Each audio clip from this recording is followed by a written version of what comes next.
আপনি অগণিত মানুষের জীবনে আপনার কর্মদক্ষতা ও আলোক শিখা প্রজ্বলিত করে এক বিরল প্রতিভার স্বাক্ষর রেখেছেন। আপনার স্নেহ, আদর ও কর্তব্যনিষ্ঠা অনেকের জীবনের খাতাকেই দিয়েছে বদল করে। ওহে দেবী প্রীতম, সরকারি নিয়মে আজ আপনার অবসর গ্রহণ, কিন্তু আবহমান কাল ধরে আপনার কাছ থেকে পাওয়া সহযোগিতা সমাজের উৎকর্ষতা বাড়িয়ে চলবে। সমাজ আপনার অবদানে কখনোই বিস্মৃত হবে না।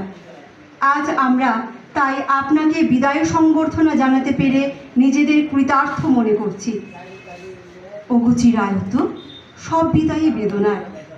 আপনাকে বিদায় জানাতে গিয়ে আমরা ভারাক্রান্ত ও বিদায় ক্লিষ্ট। তবু চোখের জলে আপনার পথ চলাকে পিচ্ছিল করে না দিয়ে পরম করুণাময়ের রাতুল চরণে আপনার সুস্থ, নীরব ও সুদীর্ঘ জীবন কামনা করছি। নমস্কারান্তে আপনার প্রীতি ও শুভেচ্ছাধন্য সহকর্মীবৃন্দ।